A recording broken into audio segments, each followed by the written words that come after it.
All right, welcome back to Gun Bunny Customs, and today we are going to be filming part 2 of these 12-inch 3D printed renditions of classic 3 3/4 G.I. Joe, a real American hero figures. We got the hooded Cobra Commander and we got Destro.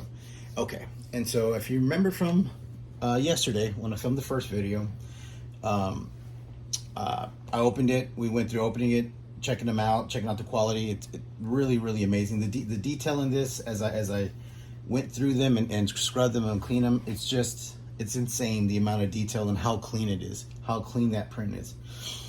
So then I soaked them overnight in the old beloved bucket. And if you know where this bucket's from, you know where this bucket's from.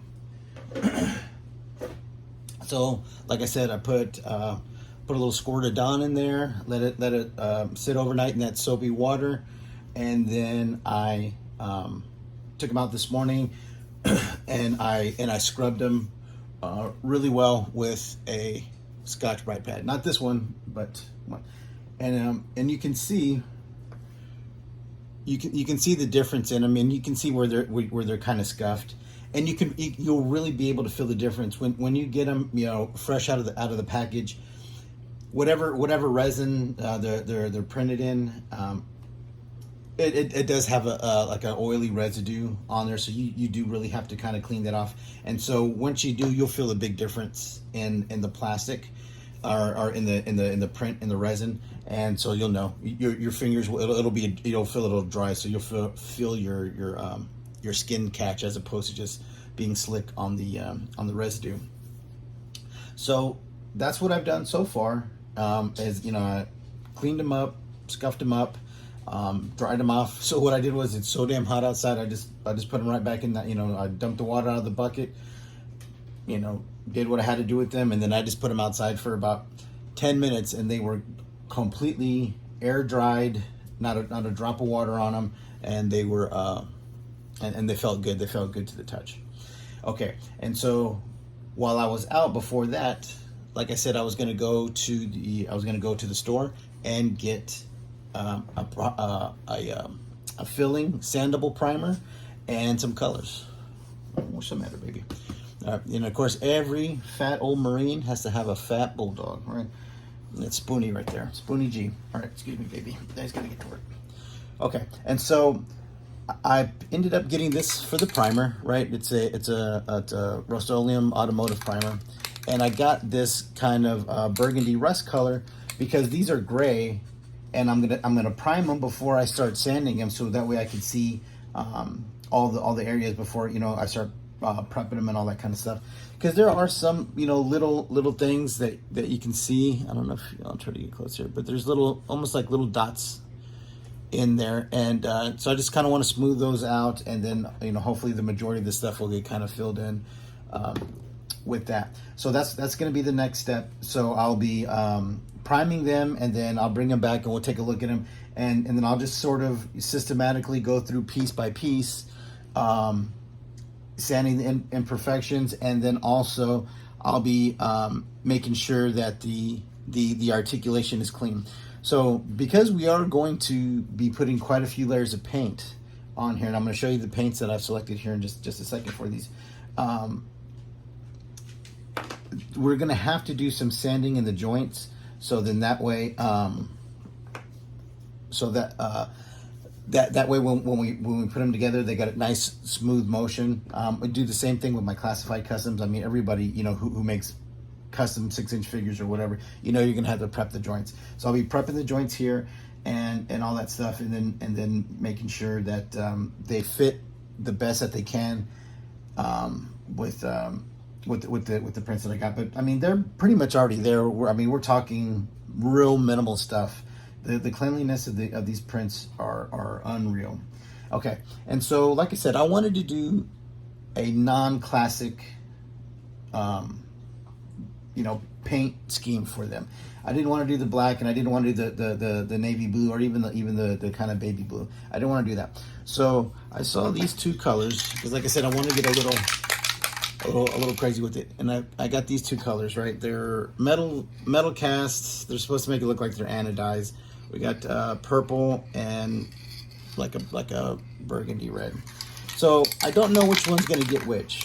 At this moment, I'm kind of leaning towards him being the red and him being the purple. So you'll see me go through the process of painting them as well. So we're going to start with the primer, just so we can see sort of the areas that we need to do to work on the cleanliness of the finish and the articulation of the figure and pieces, right? And then we'll reprime that again. You know what I mean, to make a nice clean coat all throughout the pieces, right? And then we're gonna have to lay a base coat. We're not gonna go directly from here to here, right? Or from here to there. I'm sure you could, but because they are more of a sort of metallic anodized kind of look, I'll be using a silver base coat. So I'll paint them with silver first before I paint them, or maybe gold, I guess, depending on which way I'm going to go with their accessories. And I don't really know right now. I'm just you're sort of along for the journey of how I figure out and see how these are going to come out. But like I said, I mean, I'm going to get as detailed as I can get with the painting, with all the you know, I mean, the buttons, all the little details that came in. I mean, and you can see, I mean, that is phenomenal detail right there on Destro's gauntlets. Look at that. I'm going to try to get as crazy as I can with that. And so then we'll also you see the process of me gluing and screwing them together, and then also doing the pop rivets. And like I said, I've never done the pop rivets, so I really hope, I'm obviously going to have to, and I want to paint them before I put the pop rivets in, because I want I don't want the tops of the pop rivets painted. I want it to look, you know, that kind of chrome, just like it did on the figures. Okay, so that's it for now. I'm going to go ahead and stop now, and then I am going to set these up to paint them. Now, before I do that, I'm going to show you what I use when I paint. For something like this, on figures where I have to use multiple, or you know, I have to break it down to all kinds of multiple pieces, I use these trays to paint them, and I'm sure everybody's seen them, and most people probably use them. They're like $2 or $3 at Hobby Lobby, and then you can just get bags of these for $2 or $3. And so that's what I do. I'll have them, you know, so each one will probably take up about 3 of these trays, and I have, well, it looks like 3 of these trays. So I'll have to do them one at a time. And the primer is going to dry fast because it is so hot outside. So I'm going to set them up on these trays, take them out. I'm going to prime them, and then we're going to come back and we're going to look at the results, and then start cleaning them up, sanding them, and all that good stuff. All right, so in just a minute, and we'll be right back.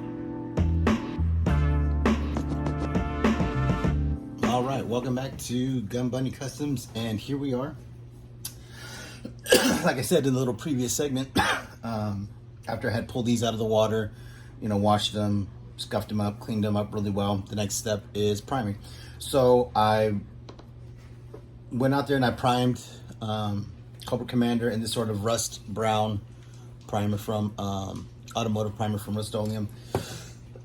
Excuse me. And the reason why I did it was so then that way you could see from the original color of the print the differentiation. So then that way when you're sanding, you want to make sure that you get all the spots. That way you can kind of see that, you know, if it's level, if it's smooth, if it's flush, all that good stuff. And I do have to say this: once I primed it, it really, really, really cleaned it up. I mean, not that it you know, was in bad shape when you got it, but it's really kind of hard to tell until you prime it. But it is super smooth. And I tell you what, this stuff is very, very strong. Like, you knew it was going to happen. I dropped 2 pieces. I dropped the pelvis, and I dropped the back of the torso. The back of the torso fell about 10 inches down to the table I have out there that I paint on in the backyard. And this fucker fell all the way down to the concrete. So he fell from a slightly over waist height. I'm 5'10", so slightly over waist height, to the floor straight on concrete. And it didn't even stress fracture. But once it's primed, it really, really, really helps the eye, you know, see how smooth it is. So there's only a few places that I see, and like this one has the rivet kind of molded into it, so it's a little bit different print as opposed to that, where that one's going to get a rivet in both joints. But up here, I don't know if you can see, there's these kind of little divots, I guess, from the print. So we're just going to be kind of sanding those down smooth. They're raised, so we just got to lightly sand those and then do the joints. But that looks like that's pretty much it. So, excuse me, buddy. So yeah, I mean, there's just little things on there. I don't know if you can see that on his paw right there. There's the same thing. There's a little bit of like these little dots, but I mean, super easy fix, really. And then I'll be sanding and prepping the joints. Okay, so it's about 115 fucking degrees out there. So this dried pretty fast to the touch, but I'm gonna let it dry overnight before I mess with it. I didn't have as much time as I thought I was gonna have to be able to prime both, but that's actually kind of good, so you can kind of see the difference in a raw print to a primed print.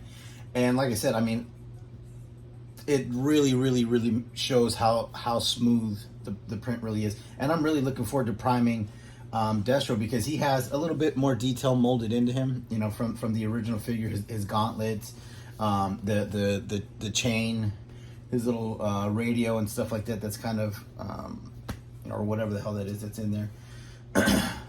But so he has slightly more detail than Cobra Commander, but we're really gonna, you know, do our best to kind of rock these out.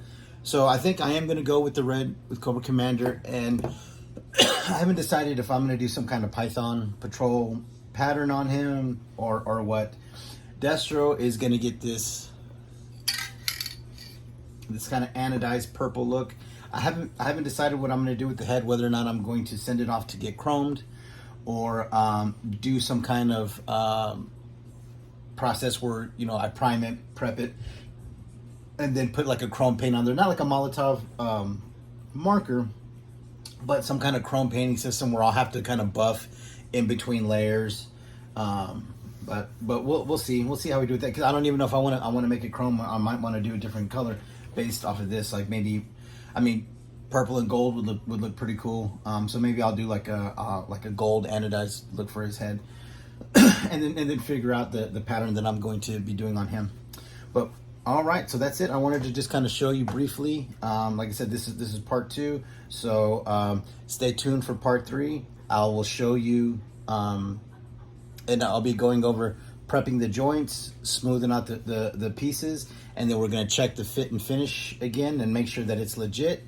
And then we are going to lay the base and shoot that anodized red on there and hopefully make this a pretty dope ass Cobra Commander. All right, so stay tuned, stay in touch. Let me know what you think about these prints, and definitely, if you can, go out there and support Viper6ix. He's a cool guy. He's doing, you know, this is definitely a cool aspect of the community that I think everybody can appreciate this. Whether you collect the old original 12-inch, whether you collect the 3 3/4 Real American Hero, or the subsequent anniversary lines and all that stuff, all the way to classified now, whether it was Extreme or whatever. Sergeant Savage, remember that? All of those different, you know, subsequent sort of sublines and lines throughout G.I. Joe. If you collected any of that, this is cool to you, right? So for him to be creative enough to offer this to our community, and, you know, give us an opportunity to do customs with him and stuff like that, I think it's a phenomenal thing. I think it's another avenue that I'm going to consistently stay on and doing these. I might do some varying sizes, because, you know, these are 12-inch. He has some smaller ones. I believe they're 7.5. He has 6-inch. You know, like I said, all the way up to 6 foot. Now, what would be cool is maybe like a 2 to 3 foot one. I wouldn't mind maybe. God damn, that would be cool. I mean, imagine like a 3 foot scrap iron, right? Or a 2 foot Storm Shadow on your desk, right? Or in your man cave on a shelf somewhere. So who knows? That might be the next one. I'm gonna ask him. I'm gonna have to ask him that. I'm gonna have to ask Viper6ix, can you make me a 2 foot or 3 foot scrap iron or Storm Shadow? All right, so that's it for this episode. So stay tuned for part 3, where we're going to start, where we're going to do, like I said, we're going to do the joints, prep the joints, put the prime them again, put a clean prime coat on there, put the base coat, and start laying this, and we'll see all the steps. All right, well, thank you for tuning in, and we'll see you next time.